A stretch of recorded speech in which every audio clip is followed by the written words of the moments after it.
Fellow female activists, today's recommendation is to pick your battles. Hi there, Cathy, fellow female activist and your wellness coach. And if you're new to the channel, welcome.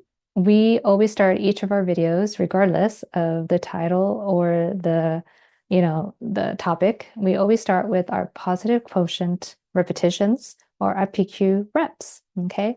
So it's similar to meditation in that you want to be in a safe, quiet place if you can. We may be closing our eyes, so feel free, you don't have to.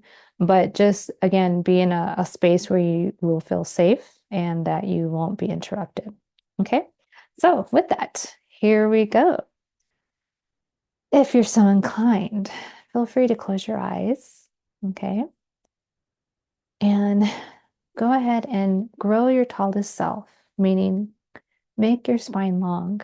You could be laying down, you can be sitting, you could be standing.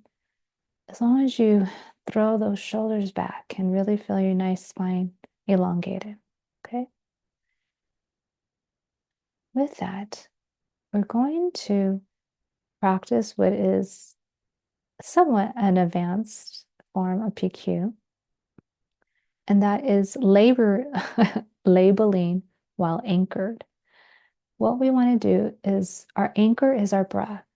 And so our concentration or our ability to stay with our breath is the object. So every time we breathe, in your head, we're going to repeat breath, breath. Okay, so every breath, you're going to repeat breath in your head. So that's your anchor. The labeling comes in as you're focusing on your breath, using self-command to bring you back to your breath, if in fact you hear something else. That's when you're going to label that something else. So let's think, maybe you're right now, go ahead. We'll start with our breath. Breath. Breath. Continue on ever so slightly in your head saying breath. And then if you hear something that stops your breath, anchoring, that's when you're going to label it. So maybe outside you hear something, so you can label that outside. And then return quietly to your breath. Every time you get disturbed, again, it's in your head. You name it in your head, what's disturbing or what you're hearing, and then return to your breath.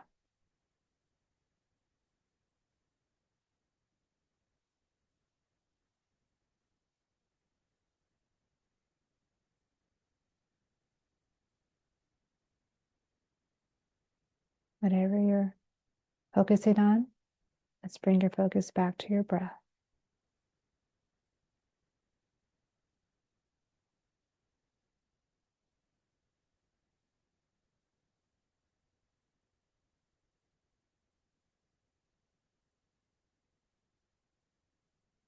And let's go ahead and bring our eyes out and open. I should say flicker them up or flicker them open. That was labeling while anchored. Your breath is your anchor, okay? As it always should be. When we are focused on our breath, we're able to regulate our breath in such a way that we are attuned to our body, okay? When our self-command then unfortunately is interrupted because of something outside, right, of our breath, that's okay. We just gently bring ourselves back. So it's much like meditation, the fact when you're meditating and then you lose your meditation goes elsewhere, we just gently bring it back. So I love PQs though, because, and in some cases, no one will know when you're utilizing what we call meditative breathing, right? There's different forms. And it's true. But PQ is so fun because no one knows why I'm doing this. No one knows that I'm concentrating on my breath. No one knows that I'm naming my breath. Like there are just different intricacies that I love about PQs that make it so accessible, right? So our topic today for our recommendation is pick your battles. pick your battles. And what do I mean by that? So there's a lot of shenanigans, and that's just the really polite way to say it. But there's a lot of outside commotion, right? That can steal your joy if you let it. But also, there's just a lot of noise, right? And locally, actually, I'll take it down even. Let's break it down to your community, right? There's so much going on, right? The shenanigans. But I want you to pick your battles specifically in your communities where you can actually have the most profound help, right? Support. Your presence in your community, however that looks, right? However you're supporting your community, that is so powerful. So pick your battles when you know you can locally. If that means that you're not as vocal on the federal level, let's say, or the state level, guess what? That's okay because it's on the local level where we're going to have the most power, right? It's about community. And never let it be said that when we help our neighbor, obviously we're helping ourselves, right? So you don't need to know your neighbor, but you at least want to know that you are keeping your neighbor safe, i.e., talk to them, right? Pick your battles where you know that you have the energy and the resources to do so. Yes, it's awesome to, volunteer, let's say on a phone banking for some campaign or for some, proposition. I get that. But at the local level is really where it's going to count the most.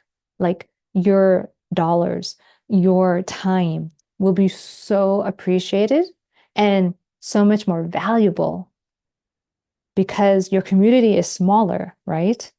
And we want to utilize our energy in the best way we can. And so expending it in our community is going to have such a lasting and powerful effect. So pick your battles. I also want you to pick your battles when it comes to where you choose, right? And I already said locally, right? I would prefer that you go local. But even when you think about local, right? I'm not talking about spreading yourself thin in all these different ways. I'm simply saying pick your battles when you know you can expend the energy, right? Because picking your battles may actually mean keeping boundaries, quite honestly, around your time. And so I would rather you pick local, all right, community to help, and then you protect your precious time so that you can recuperate, right? As opposed to just going from one, project to another and then spreading yourself too thin. There is a reason why there was so much like doom and gloom all so quickly. That was by design. It was to wear us down, as it is now. And we get to, again, choose our battles. We get to pick where we're going to show up, where we're going to be very vocal, right? And where we're going to expend the most energy. So in my case, I know that I'm a wonderful communicator. So I choose to, be more involved with like letter writing. Okay. So maybe I'm not showing up at the local food bank, but I am going to write letters, not just to the editors of papers and so forth and so on, but to lawmakers, to, you get the idea.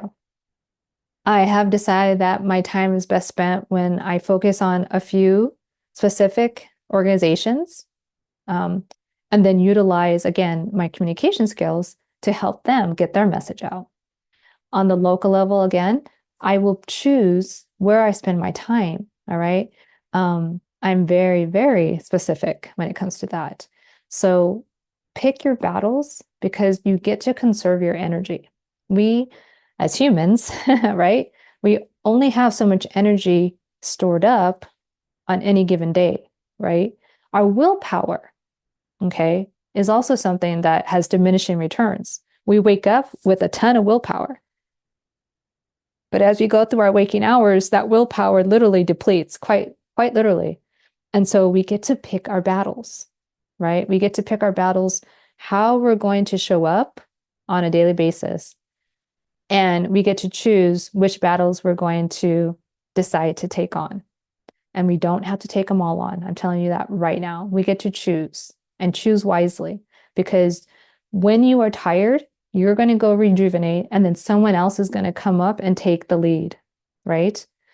One thing I will reiterate is, if we are talking on a very local level, however you're helping, please be cognizant that whatever community you're developing or helping and supporting, that you have a revolving leadership, meaning that there is an actual cycle of how long someone is considered in the lead, and then they get to fall away and someone else takes the lead. We can't expect one person to always take the lead, right? The wonderful example that my mentor always gives is how geese, right, always fly, right, in a V, okay? And I think most birds do this, right? When they're migrating, they're in a V. In this case, she was just talking about geese. So the head geese is the one that's taken on all the headwinds, right? Well, that dissipation of the headwinds makes it easier for all the other birds to keep going, right? So when the head geese, okay, or head goose, I should say, gets tired, they fall back. Heck, they might even go down and rest on ground, and other geese go down with them to hang out with them. And then they will catch up with the herd later, or the flock. Meanwhile, another goose has come to the front automatically and taken the lead. And then the other ones are moving them along, right? The flock is moving and running together. I can't impress upon you how beautiful that explanation is, or that example is, when it comes to how we as humans get to follow suit. We get to pick our battles. And guess what? Your battles are going to be specific to you. So you get to choose how many battles you're going to take up. But I assure you, only take up what you're willing to follow through on, okay? There is a lot to battle, but you get to choose locally, especially, where you're going to use up most of your energy, okay? And I say use it up because every day we use up our energy and then we have to replenish. Use it up, replenish, all right? So if you only help once a month, guess what? That's a lot, because it's going to take you the rest of the month to replenish. That is okay, because another goose is coming to take your place when you replenish. Please remember that. But pick your battles. No fear, no guilt involved when you step back. All right. You are taking the lead when you can, and then you're deciding, like quite literally, you are stepping back to give yourself space and the rejuvenation you require, and letting someone else take the reins for the time being. It is very, very useful. It is very, very doable, and it's very, very helpful, right? Because you're making leaders out of everyone. And that's what we need right now, is a lot of leaders. So with that, pick your battles. And that was my recommendation for today. And we will see you next time.